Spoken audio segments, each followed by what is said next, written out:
welcome to this session. I'm excited and really privileged to have Reverend Dr. Linda Ochola-Adolwa, the Executive Director of Hatua Trust. Hatua Trust is a faith-based organization that engages Christians for social transformation. Reverend Linda is a clergywoman in the Anglican Diocese of All Saints, and she's in the Christchurch Parish. So welcome, Reverend Dr. Linda. You had a wonderful gathering of leaders. I'd like to invite you to let us know a little bit more about the gathering. What was the title of the gathering, its theme, and what goals you expected out of that gathering? Thank you very much, Dr. Kiama, for this opportunity. So the name of the gathering that was held in April 18th to 22nd, was the Anglican Church of Kenya Bishops and Senior Clergy Conference 2022. And the theme of the conference was the road to 2022 general elections and beyond.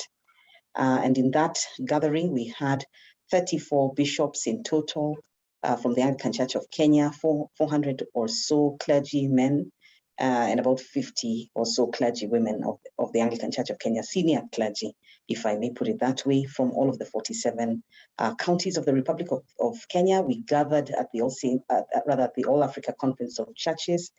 And the overall goal of the conference was to equip the church leadership with relevant skills and knowledge to enable them to offer effective guidance to the nation in the period before, during, and after the 2022 general elections.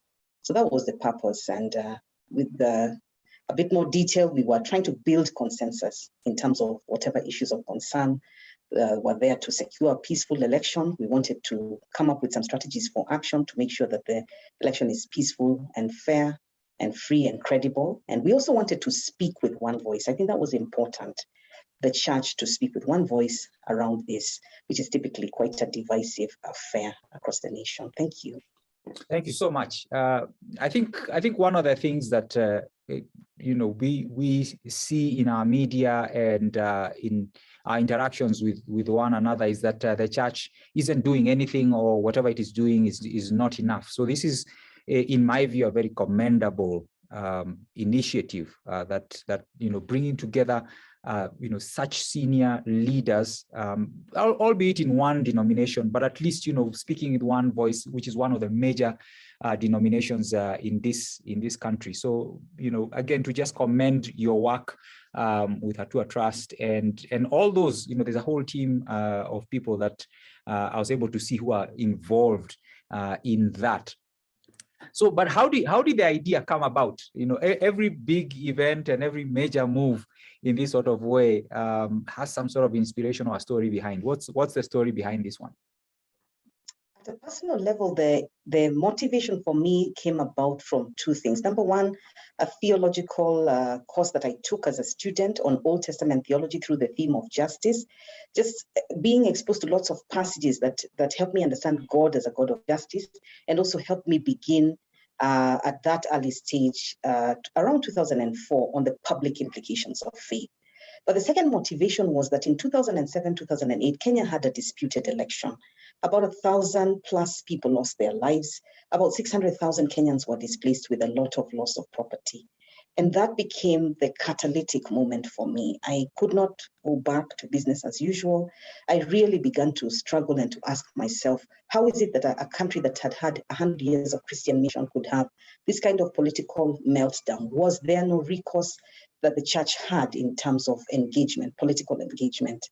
Now, fast forward to 2022, the motivation for this particular meeting, therefore, was the fact that religious institutions hold a special place for such discussions on national healing, reconciliation, good governance, and again, the biblical mandate that I think I've alluded to, that I had learned at theological college. And so this being an election year, Kenya had already started experiencing high political temperatures.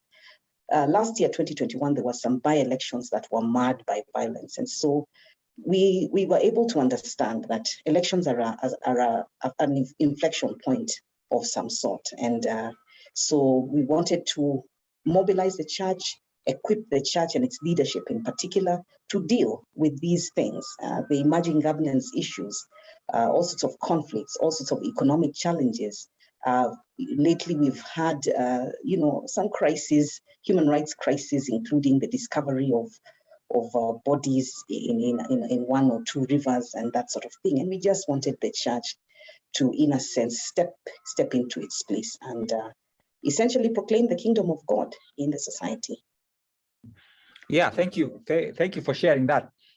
So you shared that you had hundreds of senior leaders in the gathering, clergymen, clergywomen, bishops, senior leaders within the Anglican denomination, which the Anglican Church is very influential within the country for many reasons.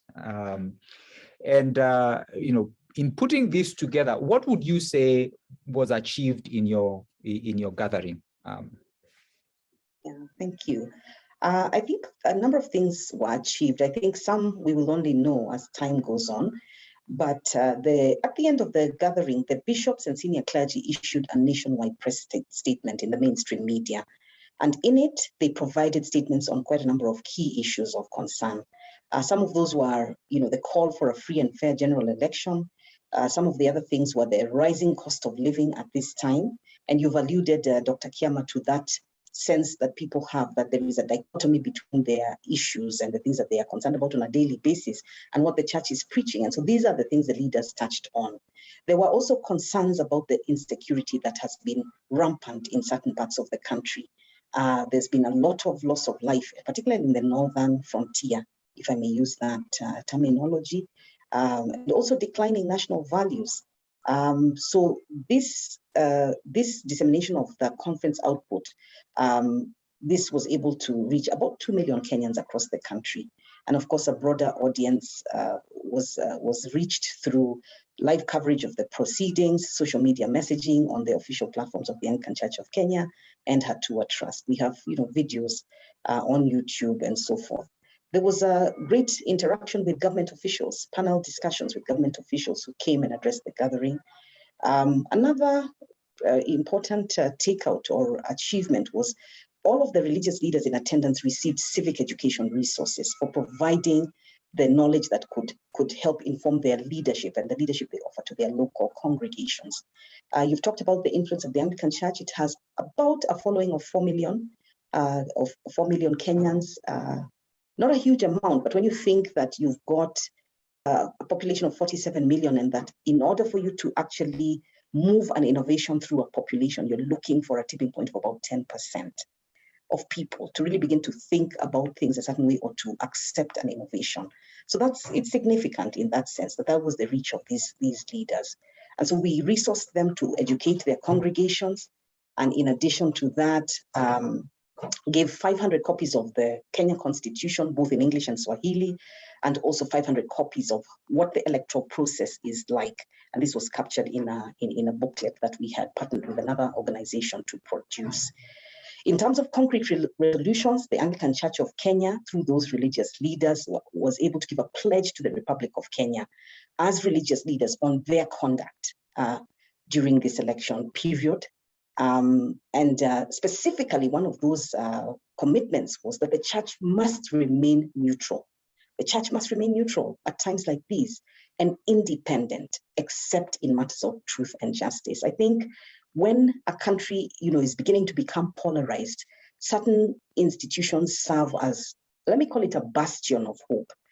They can inject neutrality, sobriety into the public conversation. The church is one of those, or let me say religious institutions serve that role, because of course we have, as a country, different faiths. And so they offer that. And the church, therefore, one of those pledges was that they as church leadership would remain on the side of truth and justice. And so those are just but a few of the takeouts.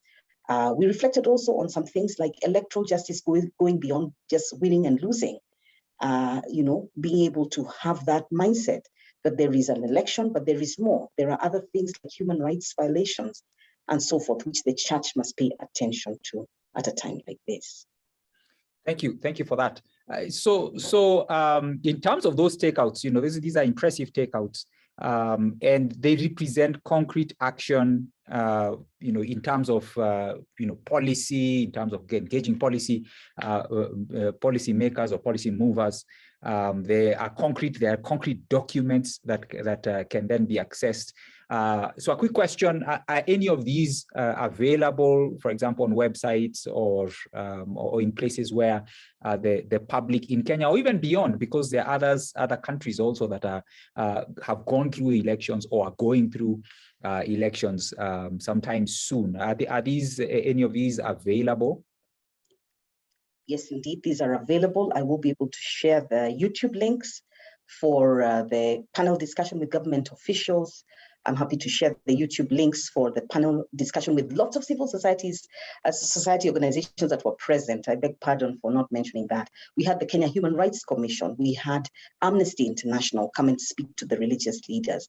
We had Transparency International, whose big area of concern is corruption. So these YouTube links are available. We have the press briefing by the Anglican leadership available on YouTube. I'm more than happy to share this. And I really commend the civil society organizations who came out. The truth about it, Dr. Kiama, is a society is made up of interconnectivities. You really cannot describe yourself as a citizen. Part of you is a citizen, the other part of you is a Christian. You really are one thing, and you are many things in different sorts of spaces. And so it was wonderful to see that intersection of minds and of energies at that place. I think a couple of things for me that are very inspiring about what you've just shared are that, first of all, that this is something that, as a Christian, I yearn to see. I want to hear my faith leaders speak about something that matters and something that affects my life as much as, for example, an election in this country, and with the kind of history that we've had of major violence to 2007, but history of violence, really from the 90s, and pockets of violence even after 2007. And so this for me is very inspiring. But I think the other thing that is inspiring for me is that we have spent time discussing in partnership, and you've been part of those discussions in partnership with the project on religious freedom and society in Africa, where we've always asked ourselves the question, what can we do? What are the things that we can begin to devote ourselves to? And this is some tangible action that you've been involved in. But then thirdly, and on a personal note, and something that for me is very inspiring, is that our political scene and these discussions have been dominated by men, speaking into these kinds of things, and I don't think there's anything wrong with that. But I feel that it is very inspiring that we can now begin to hear voices of women, and you leading among them. I think this is very inspiring for other women who might be listening to this and wondering, what's my place in society? I mean, you're a senior leader, you're a key leader in our society, within the church, and amongst Christians in this country. And that you have, inspired by your own theological convictions, come to a position and done what you could do within your setting, and been able to catalyze the coming together of senior leaders, hundreds of men, and dozens of women, to bring them together into that. So. So for me, I find that very inspiring. Any words you'd want to say to especially church leaders listening to this, that you'd want to share from your own story, and to leave them with a word even as we come to a conclusion? I'm really grateful for this opportunity. I think maybe just to say that the journey of 1,000 miles begins with one step. That's what I would encourage Christians out there, citizens of goodwill. The journey of 1,000 miles begins with one step. It's amazing how one thing leads to another.